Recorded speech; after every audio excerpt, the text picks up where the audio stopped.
Hey YouTube, how's it going? So, obviously life with a chronic illness is hard. It's hard in every aspect of your everyday life. And for the first couple years, I found myself in ambulances a lot.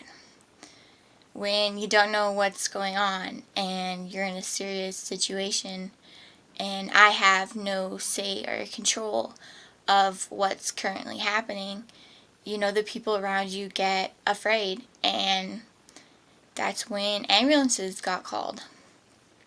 And I remember my first ambulance ride, well, bits and pieces of it.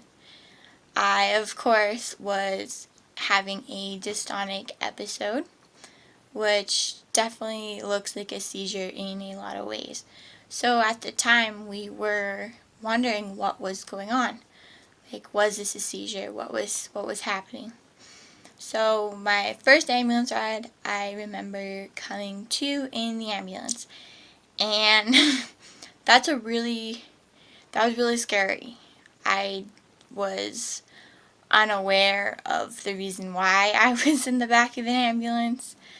I had an IV in my arm. I had stickers all over me for my heart rate, and and then above your head is the monitor and you can hear your heart beating.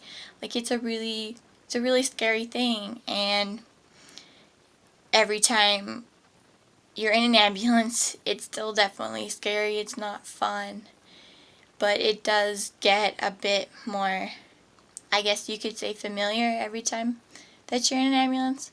So by like the fifth time, it was like, okay, I know what this does, I know what that's for. It wasn't so unknown, so I wasn't so afraid of it. But it's definitely still scary. But paramedics are great. When you're in a situation where you're freaked out, your family's freaked out because they don't know what's going on, they're there to help you. They're there to make the situation not so scary. I remember on one occasion, it was in the winter, so it was cold. There was snow on the ground, and they got me into the ambulance, and they're like, hey, your little sister's pretty awesome. And they pulled out 2 little stuffed lions, and they gave me one, and they gave my sister one. And I just remember how sweet that was to not only comfort me as a patient, but my sister as well, because she was pretty distraught with the situation. And that was just a really great thing. These people, again, come to you at one of the worst times in your life. Like, it's not a situation you like being in or choose to be in. And they can just, their smiles, they always have a smile on their face, and they're always, it's going to be okay, and it's just really great. Another thing that I have experienced, of course, is hospital visits. And nurses are awesome too. Some of them can be pretty funny. It's pretty great. And hospital visits are boring when you're stuck in a hospital. Sure, you don't feel good, but it still gets really boring.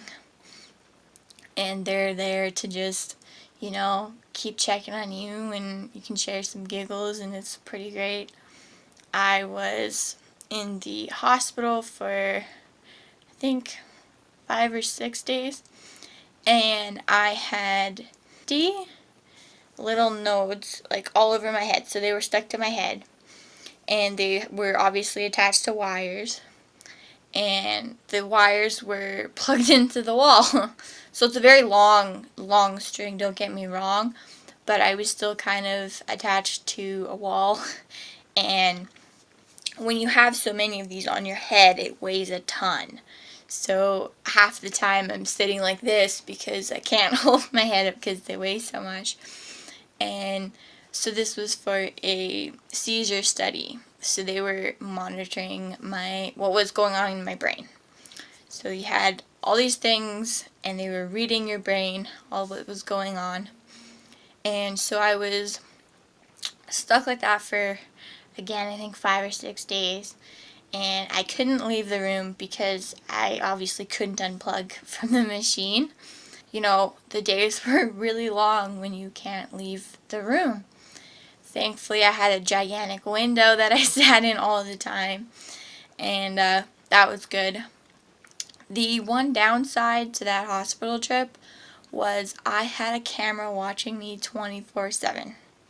So it was on the roof, and there was a TV also, so I could, it's weird, you can watch yourself. There's like a little square that shows what the camera is seeing, and then on the screen it'll chart like your heart rate, it'll chart that, and then it charted a few other things. So the first day it was really creepy. Like, you have this camera watching you, and the nurses see the feed.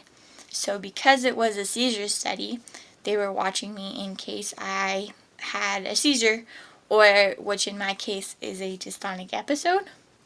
So someone always had to know where I was in the room and making sure I was okay. So, when this camera is following you around, I like to play games in the morning. So I would wake up and I would get my breakfast, and I'd go sit in the window. So my bed was here and the window was over there. So I'd sit in the chair in the window, and I'd be eating my breakfast. I'm like, yes, finally, no camera watching me. And on a few accounts, a nurse would run in, are you okay? You're not on the camera view. And I'm just sitting in the window chilling. So that was pretty funny, but it's it's not fun when someone's always watching you and a camera is following you. You would hear the camera move, and it's like, oh geez, it's following me again. But nah, the situations like this are definitely tough, and they can really get to you.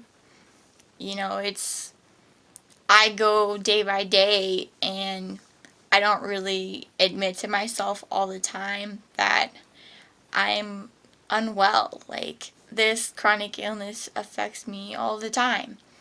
And I don't ever like to think of myself as someone who's unwell. And which is why, you have a hard time admitting it. And I don't like to admit that things get really hard. And that you just, you fight so hard.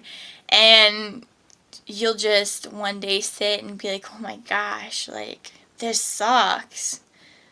I don't ever, I guess I sometimes give myself slack, oh, give yourself a break today, Hannah, it's been tough. You go through all these tests all the time, 5 years now, and I still get different kind of tests at different times because something new arises, or, you kind of have that fear. I don't even know if you'd call it fear, I'd call it worry, hovering over you, oh, am I gonna end up in hospital again, and what's gonna happen. And it's definitely hard, but you learn to just take it day by day. You really have to give yourself credit sometimes, and I don't, that you're getting through this. It takes great strength to just keep going through this, to keep fighting. And I rarely stop to think about that. It's just, to me, this is my life. It's just how it is. It helps to just stop and, realize that this is a shitty situation.